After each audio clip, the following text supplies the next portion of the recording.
दोस्तों आज की हमारी इस मूवी का नाम है ब्रीडर इनसाइड देयर बॉडीज़। वैसे तो मैं एक ब्रीडर मूवी पहले ही एक्सप्लेन कर चुका हूँ जिसके व्यूज़ ऑलरेडी लाखों में हैं और आप भी उस मूवी को देखना चाहते हैं तो लिंक आपको डिस्क्रिप्शन में मिल जाएगा। लेकिन आज की हमारी ये मूवी उससे बहुत ही ज़्यादा अलग है और वो कैसे, ये तो आपको वीडियो देखने पर ही पता चलेगा। तो आइए वीडियो शुरू करते हैं। तो मूवी की शुरुआत में हम देखते हैं कि किसी औरत ने पुलिस को फ़ोन किया है और वो अपने बेटे के लापता होने की इन्फॉर्मेशन दे रही है, लेकिन उसकी आवाज़ फ़ोन पर ठीक से सुनाई नहीं देती और ये सीन यहीं पर कट कर दिया जाता है। अब ये बात माल्टा नाम के एक आइलैंड पर बने हुए छोटे से शहर की है जहाँ पर कुछ लोगों के किडनैप होने की घटनाएं हो रही थी, जिसे न्यूज़ रिपोर्टर न्यूज़ में कवर कर रही थी।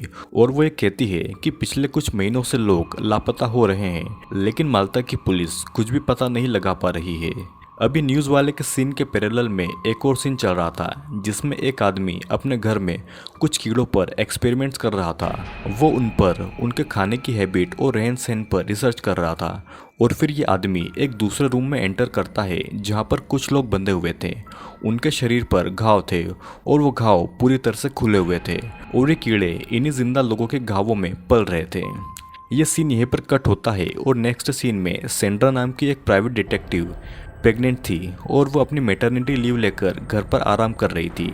लेकिन फिर उसकी असिस्टेंट जेनी आकर उससे कहती है कि ओल्गा नाम की एक औरत उससे मिलने के लिए जिद कर रही है।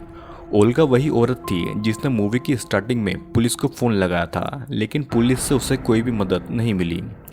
ओल्गा सेंड्रा को सारी चीज़ें बताती है कि उसका बेटा कर्ट माल्टा शहर से गायब हो चुका है और पुलिस उसका साथ नहीं दे रही है। सेंड्रा ओल्गा की हेल्प के लिए तैयार हो जाती है और ओल्गा उसे बताती है कि कर्ट को गायब हुए 1 महीना हो चुका है। वो सुबह जॉगिंग पर गया था और वापस ही नहीं आया। फिर फ्लैशबैक में हम कर्ट को देखते हैं जब वो सुबह सुबह जॉगिंग पर गया हुआ था। वो जॉगिंग करते करते थक चुका था और वो एक वेंडिंग मशीन से ड्रिंक लेने पहुंचता है, लेकिन उसके पास चेंज नहीं था। कर्ट को बहुत जोर से प्यास लगी थी और उसे एक गैरेज का दरवाज़ा खुला हुआ दिखाई देता है जहां पर जाकर वो एक आदमी से चेंज मांग रहा था क्योंकि उसे बहुत जोर से प्यास लगी थी। वो आदमी कर्ट को कहता है कि वो वेंडिंग मशीन बंद है, लेकिन वो अगर चाहे तो उसके लिए कुछ ड्रिंक ला सकता है। जिसके बाद में कर्ट उस आदमी के गैरेज में एंटर होता है और फिर वो आदमी कर्ट के लिए ड्रिंक रेडी करता है, लेकिन वो आदमी उस ड्रिंक में कोल्ड ड्रिंक के साथ साथ कुछ और भी डाल रहा था, जिसे पीने के बाद में कर्ट को कुछ अजीब फील होता है और उससे खून की उल्टियाँ होना चालू हो जाती है। और फिर देखते ही देखते उसकी आँख, नाक और सब दूर से खून बहने लगा था। कर्ट की हालत बहुत ख़राब हो गई थी और फिर वो आदमी उसे अंदर लाकर उल्टा लेटा देता है और फिर उसके पीछे एक इंजेक्शन से कुछ लिक्विड को इंजेक्ट कर देता है। और ये आदमी वही ब्रीडर था जो लोगों को गायब कर रहा था। फिर नेक्स्ट सीन में हम देखते हैं कि 2 शिकारी अपने घर के आसपास ही शिकार कर रहे हैं। इनके नाम थे केनेथ और मार्कोस। मार्कोस शिकार की तलाश में आगे जा रहा था जहाँ पर उसे रास्ते में एक छोटी लड़की मिलती है और तभी पीछे से ब्रीडर आकर मार्कोस की ही गन से उसके पैर में शूट करके उसे अपने साथ में ले जाता है।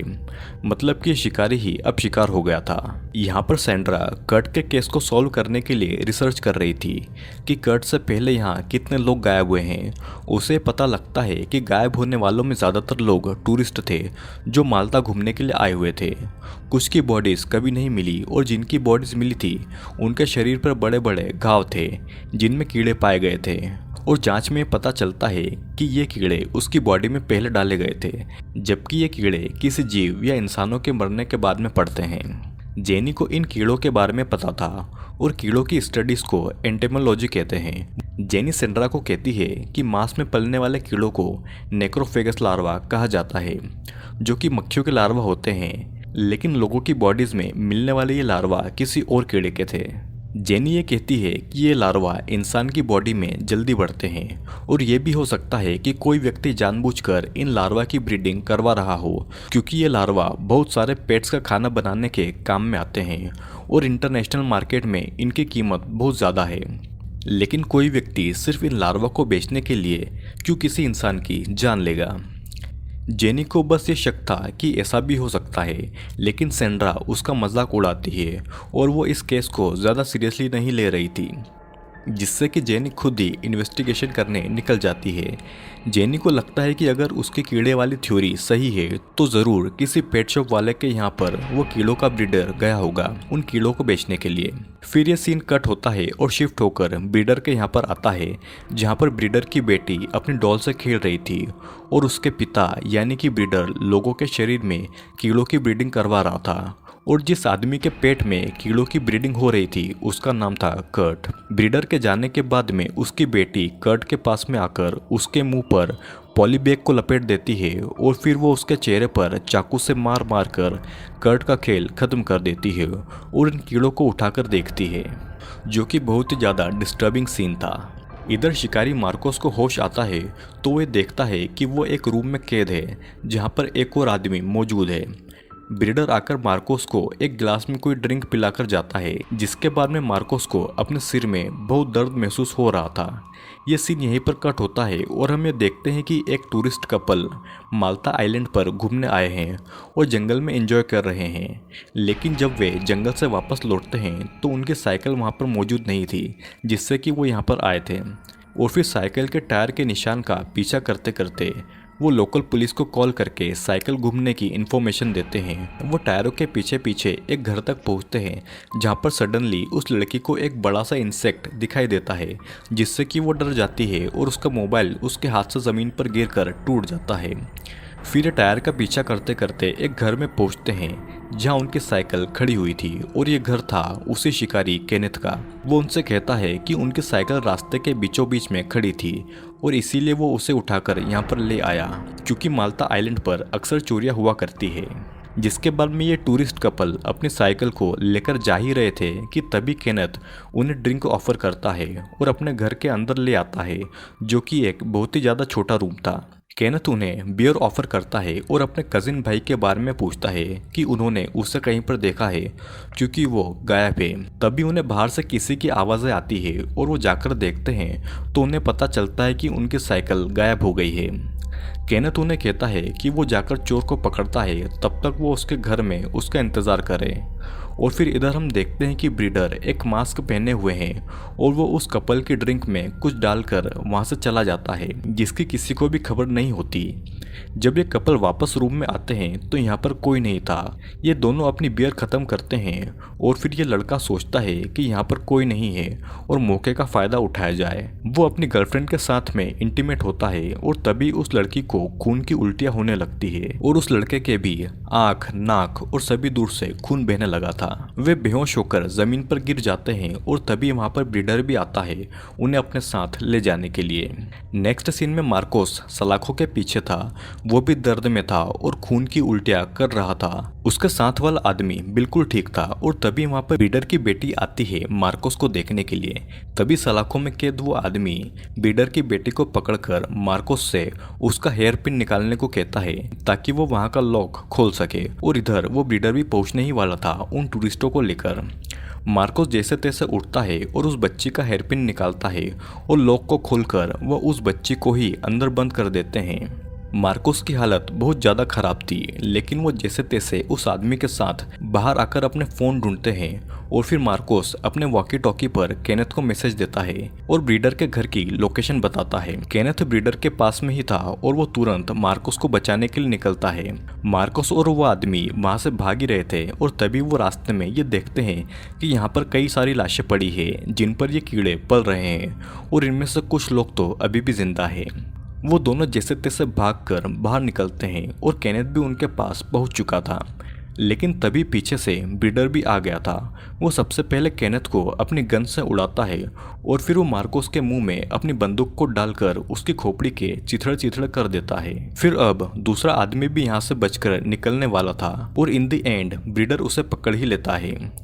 सीन कट होता है और हम देखते हैं कि जेनी एक पेट शॉप में है जहाँ पर वो ओनर से पूछताछ करती है, लेकिन ओनर उसके साथ में कोऑपरेट नहीं कर रहा था और वो जेनी से कहता है कि वो बस एक प्राइवेट डिटेक्टिव की असिस्टेंट है, उसे पूछताछ का कोई भी अधिकार नहीं है। लेकिन फिर जेनी उसे धमकाती है कि अगर उसने उसका साथ नहीं दिया तो वो अगली बार यहाँ पर पुलिस के साथ में आएगी। जेनी बस यहाँ पर ये जानने आई थी कि क्या यहाँ पर कोई उससे वो कीड़े बेचने आता है। शॉप ओनर उस ब्रीडर से कीड़े ज़रूर खरीदता था, लेकिन वो उसका नाम नहीं बताना चाहता था। लेकिन जेनी उसकी शॉप की सीसीटीवी फुटेज देखने के लिए उसे मना लेती है। अगेन सीन कट होता है और यहाँ पर ब्रीडर उस आदमी को पकड़ चुका था और उसे वो बहुत ज़्यादा टॉर्चर कर रहा था। दरअसल ये आदमी पुलिस वाला था और जानबूझकर यहाँ पर आया था और ब्रीडर ये जानना चाहता था कि वो यहाँ पर क्यों आया है। इस आदमी के मोबाइल पर सेंड्रा का कॉल आता है, जिसके बाद में ब्रीडर इसे पानी में डुबो कर मार डालता है। नेक्स्ट सीन में हम देखते हैं कि ओल्गा सेंड्रा के घर पर आई है, क्योंकि उसके बच्चे की अभी तक कोई खबर नहीं है। ओल्गा को ये लगता है कि सेंड्रा बस टाइम वेस्ट कर रही है इन्वेस्टिगेशन के नाम पर, जिस पर सेंड्रा गुस्सा हो जाती है और दोनों में लड़ाई होती है। ओल्गा सेंड्रा को बुरा भला कहती है और ये भी कहती है कि क्यों उसे उसका पति छोड़कर चला गया।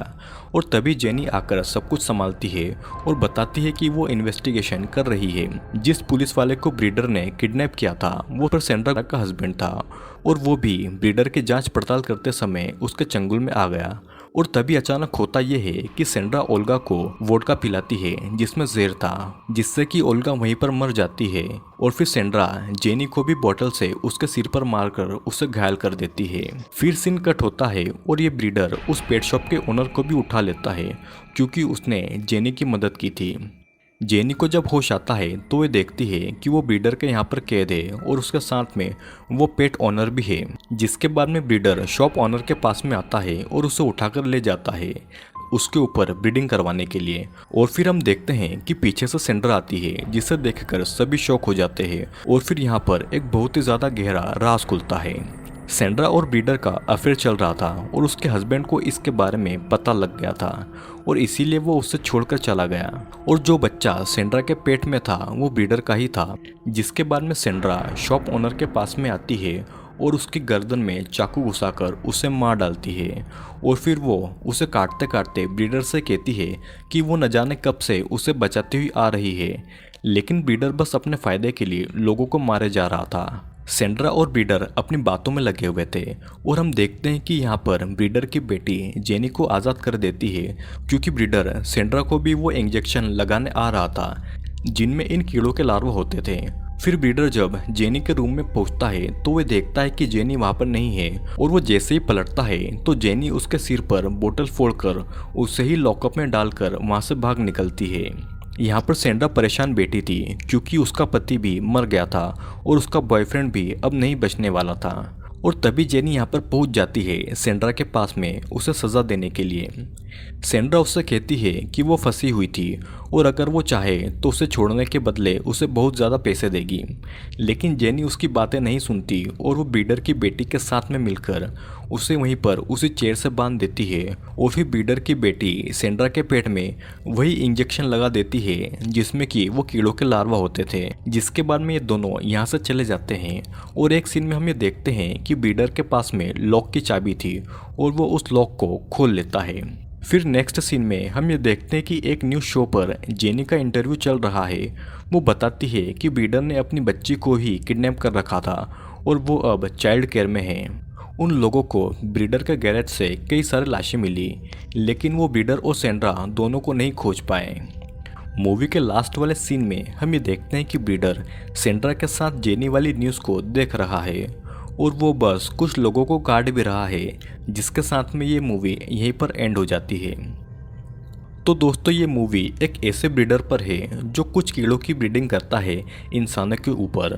वो लोगों को किडनैप करके पहले उन्हें एक ड्रिंक पिलाता है जिसमें वो कीड़ों के लार्वा होते हैं और वो उनके दिमाग और अंदर के पार्ट्स को खाकर बड़े होते हैं। लेकिन ब्रीडर की बेटी को ये सब अच्छा नहीं लगता और वो जेनी के साथ में ब्रीडर को रोकने की कोशिश करती है। मूवी के एंड वाले सीन में दिखाया गया है कि ब्रीडर और सेंड्रा दोनों बच जाते हैं, क्योंकि उनके पास में उन कीड़ों से बचने के लिए एंटीडोट था। लेकिन उस ब्रीडर ने अभी भी कीड़ों की ब्रीडिंग करने वाला वो काम नहीं छोड़ा था। तो दोस्तों आज के वीडियो में सिर्फ इतना ही। वीडियो पसंद आया हो तो लाइक करें, कमेंट करें और अगर आप चैनल पर नए हैं तो चैनल को सब्सक्राइब ज़रूर से करें। और अब हम मिलेंगे एक नए वीडियो के साथ में।